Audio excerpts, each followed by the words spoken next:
Ang sistema ng ating kuryente ay binubuo ng tatlong bahagi: produksyon, transmission, at distribution. Unahin natin ang production. Mauubos na ang ating reserve sa malampaya. Dito nang gagaling ang 20% ng ating energy supply. Last year ay nagkaroon na tayo ng ilang red alert sa Luzon na nagdadala ng brownout. Ang solusyon sa produksyon ay ang pagpaparami natin ng ating energy sources. Ano-ano na ba ang meron tayo? Inumpisa na natin ang geothermal plant. Ito yung mga energy na galing sa steam mula sa ilalim ng lupa. Ang Pilipinas ay kabilang sa mga bansang nasa ring of fire na tinatawag. Kung kaya't marami man tayong bulkan, ay sagana rin tayo sa mga lokasyon na maaring i-develop na geothermal plants. Marami rin tayo mga hydroelectric power plant. Ang tubig sa loob at paligid ng ating bansa ay ginagamit bilang source of energy din. Sa kasalukuyan, itong mga hydroelectric power plant ay tinitingnan kung pwede palakihin para mas malaki ang magiging produksyon nila. Naumpisahan na rin natin ang mga renewable. Ito yung solar at wind power, gaya ng ginawa namin sa Ilocos Norte. Maraming lugar sa bansa ang pwede ng wind power. Kailangan lang aralin at magkaroon ng kaunting imahinasyon. Lahat ng lugar sa bansa naman ay pwede ang solar energy. Dahil malakas naman ang araw dito, basta't may lupa na hindi ginagamit, lagyan natin ng solar energy, meron na tayong pagkukuhanan. Pababa ng pababa ang presyo ng mga solar power plant kada taon dahil sa tuloy-tuloy ng pagganda ng teknolohiya at pagbaba ng production cost at saka yung capital expenditure.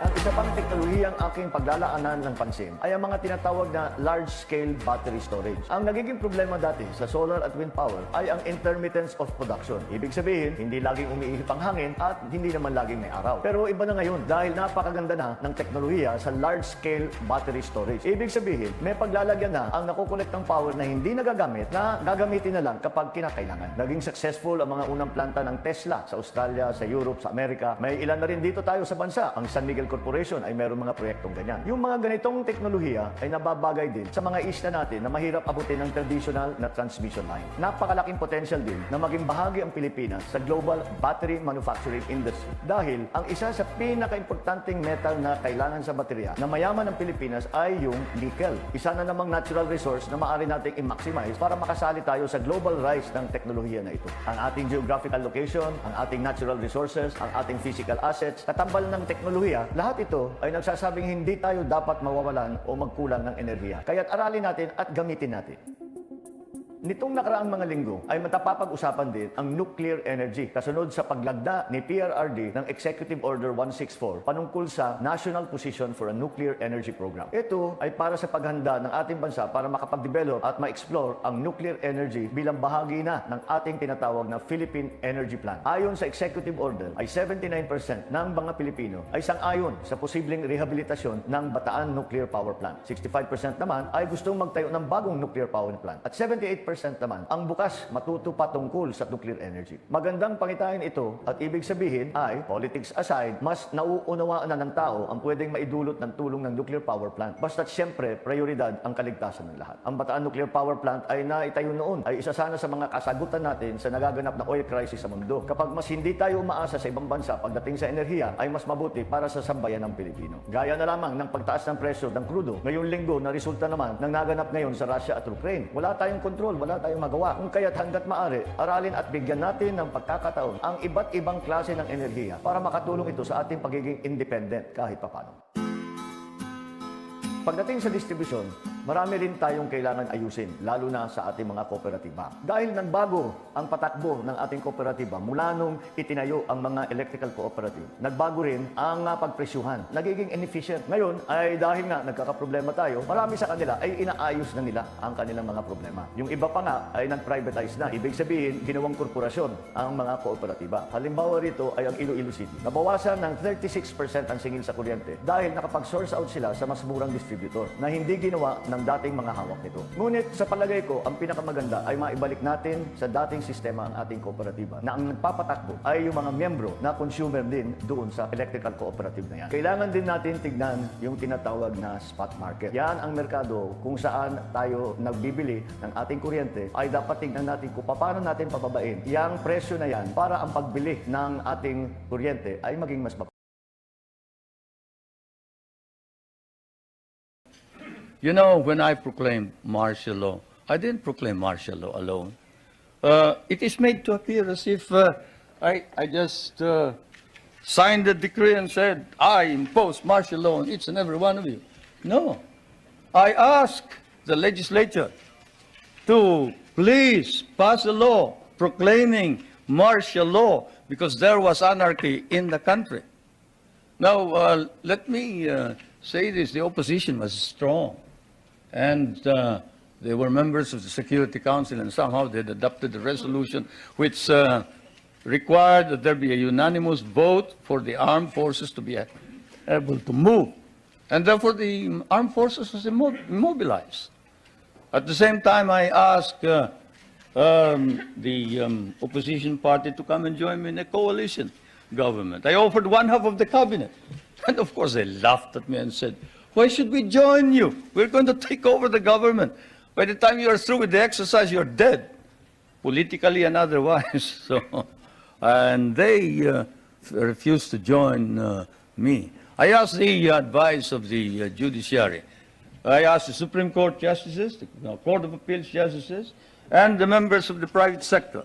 And all of them told me there's only one man who can proclaim martial law, and that is the president. And you are it. You are the only one who can proclaim martial law. This is why I must carry this particular mark in our history. I could not have transferred it to the legislature. Why? Because the legislature did not have the power. What does the Constitution provide? The President shall be the Commander-in-Chief of the Armed Forces of the Philippines, and he may order the armed forces out to quell any disorder, riot, rebellion, invasion, insurrection, and in case of invasion, insurrection, rebellion, or imminent danger thereof, when the public safety requires it, he may suspend the privilege of the writ of habeas corpus or proclaim martial law throughout the Philippines or any part thereof.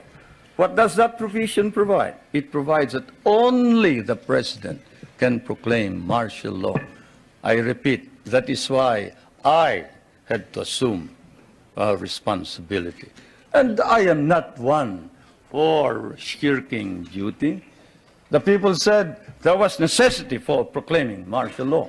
And the people said, you are the only official who can proclaim martial law. So I proclaimed martial law. And I sincerely believed that it was necessary to proclaim martial law to install order and stability because there was complete anarchy throughout the country at the time.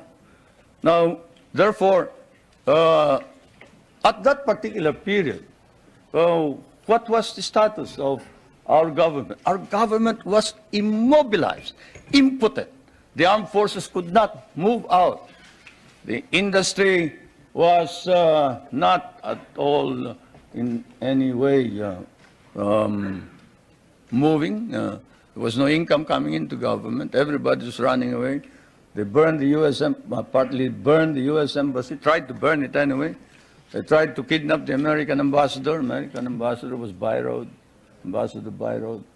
And they tried to kidnap our foreign minister, Romulo, whom you just saw today.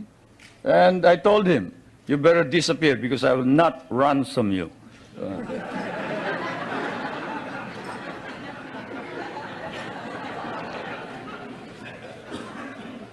But whatever it is, they burned the Manila International Airport, they bombed the Supreme Court, they bombed the Constitutional Convention, they bombed the City Hall, they burned part of Malacanang Palace, they attempted to kidnap my children, they attempted to kill the president 8 times.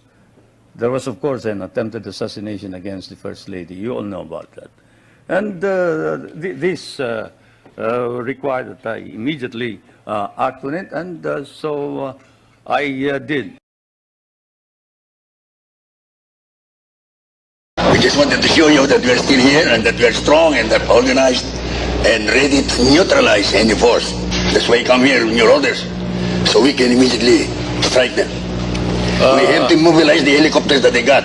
We have 2 fighter planes flying now to strike at any time. So with your order, sir, my order is plead that all not civilians to leave the area. attack. No, you hold on. Not to attack. Sir, we are left with no option but to. They are massing civilians near our troops, and we cannot keep on withdrawing. They asked us to withdraw yesterday.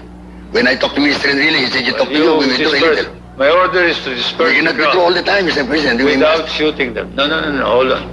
You disperse the crowd without shooting them.